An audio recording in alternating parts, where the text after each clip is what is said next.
యేసుక్రీస్తు నామములో అందరికీ నా హృదయపూర్వక వందనాలు. Praise the Lord. దేవుడు మిమ్మల్ని మీ కుటుంబాన్ని దీవించును గాక. ఈరోజు మనకు దేవుడు తెలియపరుస్తున్న వాగ్దానం యోహాను సువార్త 14వ అధ్యాయం 14వ వచనం. నా నామమున మీరు నన్నేమి అడిగినను నేను చేతును. దేవునికి సమస్త మహిమ కలుగును గాక. అద్భుతమైనటువంటి విషయాన్ని, వాగ్దానాన్ని నేడు మనకు వినిపింపజేస్తూ ఉన్నాడు. ఈ వాగ్దానము ఈరోజు మాత్రమే కాదండి, ఈ నెలంతయు దేవుడు మనకు తోడే ఉండి ఈ వాగ్దానాన్ని మన జీవితం నెరవేర్చును గాక. ఎందుకంటే ఈ 2025వ సంవత్సరంలో చూస్తుండగానే జనవరి నుండి జూలై వరకు 7 నెలలు చూస్తుండగానే గతించిపోయాయి. నిజంగా గత నెలంతయు, అదేవిధంగా గత గడిచిన 7 నెలలన్నీ దేవుడు కాచి కాబడిన దేవునికే నిజంగా మహిమ కలుగును గాక. దేవునికే స్తోత్రం.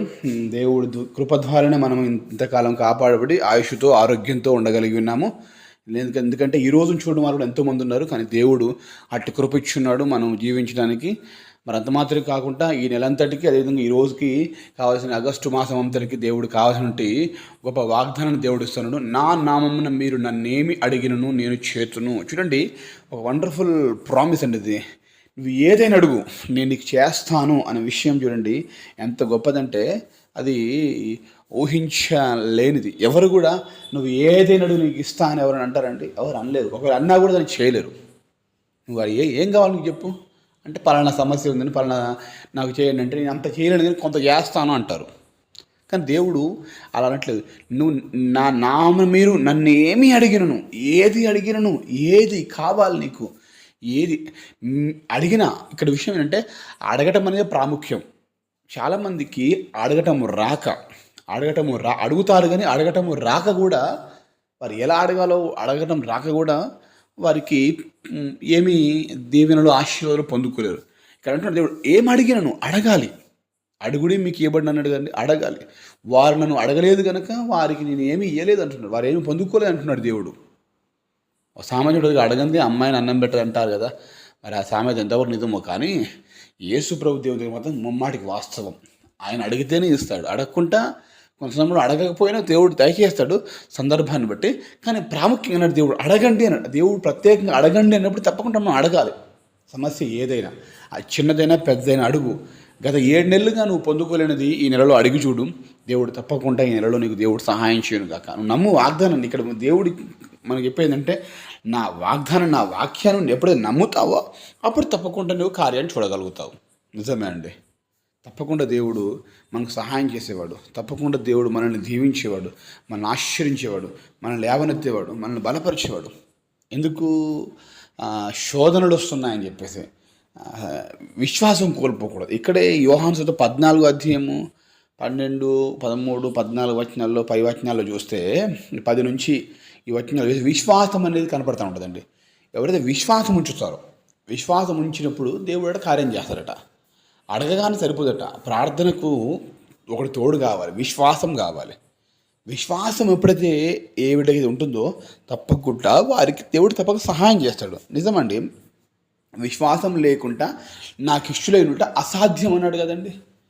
దేవునికి ఇష్టమయ్యే రీతిగా నీవు జీవించగలిగితే దేవుడు అంటాడు, నీకేం కావాలి బిడ్డ అడుగు, నీకు ఏది కావాలంటే అది ఇస్తానన్నాడు.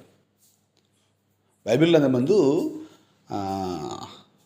రాజుల గ్రంథంలో, రాజుల మొదటి గ్రంథంలో సొలొమోను రాజుగా ఆయన తదుపరి, సొలొమోను బాగా వినండి, సొలొమోను రాజుగా ఆయన తదుపరి ఆయన వెళ్ళి ఉన్నత స్థలం, పెద్ద కొండ మీదికి వెళ్ళి ఆయన దహన బలులు అర్పిస్తారు. బలిపీఠం కట్టి బలులు అర్పిస్తారు. ఎన్ని బలులు అంటే 1-2 కాదండి, 1000 దహన బలులు అర్పిస్తాడు. 1000 అనగా 1000 గొర్రెలను కానీ లేదా జంతువులు దేని తీసుకొచ్చి దాన్ని వధించి దహనం చేస్తాడు. అలా 1000 దహన బలులు అర్పించినప్పుడు 1 కాదు 2 అన్నీ అర్పించేసరికి దేవుడు అంటాడు, నీకేది ఇష్టమో అది అడుగు, నేను నీకు ఇస్తానంటాడు.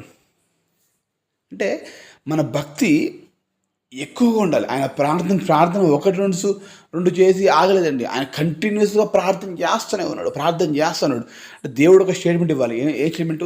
నీకేది ఇష్టమో అది అడుగు. ఇక్కడ నన్ను అడుగుము, నేను నీకు ఇస్తానడుగా. నా నామ మీరు నన్ను ఏమీ అడిగండి, కొంత సమయంలో అన్నీ మనం పొందుకోలేకపోతుంటాం అడిగినవన్నీ. ఎందుకంటే కారణం అంటే, ఇదిగో సొలొమోను భక్తుడు కనుక 1000 దహన బలులు అర్పించినట్టుగా మన కంటిన్యూస్ ఆ యొక్క లాంగ్ ప్రేయర్ లేకపోవడం కానీ, లేకపోతే విశ్వాసంతో కూడినటువంటి ప్రార్థన లేకపోవడం కానీ మనం ఏం పొందుకోలేకపోతూ ఉంటాం. ప్రియ సహోదరుడా, ఇవెక్కడి నుంచి, ఏ సమస్యలో ఉండి ఈ ఆగస్టు నెల మొదటి రోజున ఈ యొక్క వాగ్దానాన్ని వింటున్నావో కానీ నమ్ము, తప్పకుండా నీ జీవితంలో అద్భుతాన్ని చూడగలుగుతావు. అడుగు, ఈ నెలలో నీకు ఏది కావాలో. జాబ్ లేక బాధపడుతున్నావా? అడుగు చూడు, ఈ మొదటి రోజు అడుగు చూడు, తప్పకుండా నా దేవుడిని ఖచ్చితంగా ఇస్తాడు. అడుగుము, ఖచ్చితంగా ఇస్తా అన్నాడు దేవుడు. వారు అడగకనే పొందుకోలేకపోతున్నారు. అడిగేది ఎలా అడుగు? విశ్వాసంతో అడుగు, కంటిన్యూస్ ప్రేయర్తో అడుగు. కంటిన్యూస్ అంటే కొద్దిసేపు ప్రార్థన, ఒకరోజు ప్రార్థన చేసి ఇక నాకేం పొందుకోలేను, నేనేం పొందుకోలేను, అది కాదండి. మనందరికి విశ్వాసం అనగానే గుర్తొచ్చేది విశ్వాసులకు తండ్రి ఎవరు? అబ్రహాం గారు. ఆయన ఎంత విశ్వాసం అండి. 100 సంవత్సరాలు వచ్చేంతవరకు నా పిల్లలు లేకపోయినా కూడా ఆయన విశ్వాసంతో ఉండి దేవుని చూశాడు. దేవుడు శారా గర్భం మృతతుల్యం అయిపోయి పిల్లలు కనడానికి కూడా అవకాశం ఉన్న పరిస్థితుల్లో కూడా దేవుడు ఏం చేశాడు? అద్భుతం చేయలేదా? ఈరోజు నా ప్రియ సహోదరుడా, ఈ వాక్యం నిన్ను బలపరిచేదిగా ఉండాలని, ఈ వాక్యము నీకు ధైర్యం ఇచ్చేదిగా ఉండాలని, ఈ వాక్యము నిన్ను లేవనెత్తేదిగా ఉండాలని, పడిపోయిన నిన్ను లేపాలని, కష్టంలో నిన్ను, నష్టంలో నిన్ను నిలబెట్టాలని, నీ కష్టము తొలగిపోవాలని, దుఃఖంతో ఏడుస్తున్న నిన్ను ఈ వాగ్దానం ద్వారా నోటి నిండా నవ్వును పుట్టించాలని, అనారోగ్యంతో ఉన్న నిన్ను ఆరోగ్యం కలగచేయాలని, జాబ్ లేకుండా ఏ ఉద్యోగాలు ఎన్ని నువ్వు ప్రయత్నాలు చేసినా కూడా రాని జాబ్ పొందుకునే పరిస్థితుల్లో ఉన్న నీకు దేవుడు ఈ వాగ్దానం ద్వారా నిన్ను బలపరిచి ఈ వాగ్దానం ద్వారా జాబ్ పొందుకుని, నీ విశ్వాసం ద్వారా, ఈ వాగ్దానం ద్వారా నమ్మినట్లయితే నీకు జాబ్ పొందుకున్నాను దేవుడు చేయాలని, నువ్వు చేసే పనిలో, బిజినెస్లో కావచ్చు, ఒకవేళ వ్యవసాయంలో కావచ్చు, కూలి పనిలో కావచ్చు, ఏ పని చేస్తున్నావో ఆ పనిలో దేవుడు నీకు తోడుగా ఉండి విజయవంతంగా చేయాలని, నిన్ను విజయపథంలో నడిపించాలని ఆయన ఆశపడి ఈరోజు ఈ వాక్యం తెలియపరచు. నన్ను ఏమైనా అడుగు, నేను నీకు దయచేస్తాను కదా. మరి అడుగుదాం. ఈ నెల మొదటి నువ్వు ఎప్పుడైతే వింటున్నావో ఆ మరుక్షణం నుంచి అడుగుదాం. అడిగి ఈ నెలలో ఈ వాగ్దానాన్ని సొంతం చేసుకుందాం. ఈ వాగ్దానం ద్వారా మనం ఏదైతే అంశం ఎత్తిపడి ప్రార్థన చేయబోతున్నామో ఆ అంశంలో తప్పకుండా మీరు జవాబు పొందుకుందురుగాక. ఈ నెలలో మీరు గొప్ప రిజల్ట్ చూసుదురుగాక. మొదటి రోజే మీకు అది ప్రారంభించబడును కాక. ఆమె నమ్మినట్లయితే నలుబడి కళ్ళు మూసుకొని ప్రార్థన లేకుండా ప్రార్థన. మహాపరిశుద్ధుల ప్రేమ గల తండ్రి, వందనాలు, స్తోత్రం చేస్తాం అద్భుత రీతిలో మీరు మాకు ఇచ్చినట్టు ఈ గొప్ప వాగ్దానం బట్టి చూస్తున్నాం ప్రభా. ఈ గడిచిన 7 నెలలు కాపాడారు. మరి 8వ నెలలో ఆగస్టు మాసం అడుగుపెట్టడానికి రోజు చూపించారు. ఈ మొదటి రోజులోనే ప్రభా నా నామం మీరు నన్ను ఏమి అడిగినా అది చేస్తా అన్నావు కదా తండ్రి. విశ్వాసంతో నీవైపు చూస్తున్నాను. దయచేసి నెలలుగా, సంవత్సరాలుగా జరగని కార్యాలను ప్రభా ఈ నెల ప్రారంభంలోనే మొదటి రోజే మాకు ప్రారంభించి సహాయం దయచేయండి. గొప్ప విడుదల దయచేయండి. కష్టంలో, నష్టంలో, ఇరుకులు, ఇబ్బందులున్న మా జీవితాలను తండ్రి మా కష్టం, నష్టం, బాధ వల్ల తొలగింపచేసి సంతోషంతో మాత్రం ఆరోగ్యం, ఐశ్వర్యం దయచేయమని యేసు నామములో వేడుతున్నాం తండ్రి. ఆమేన్.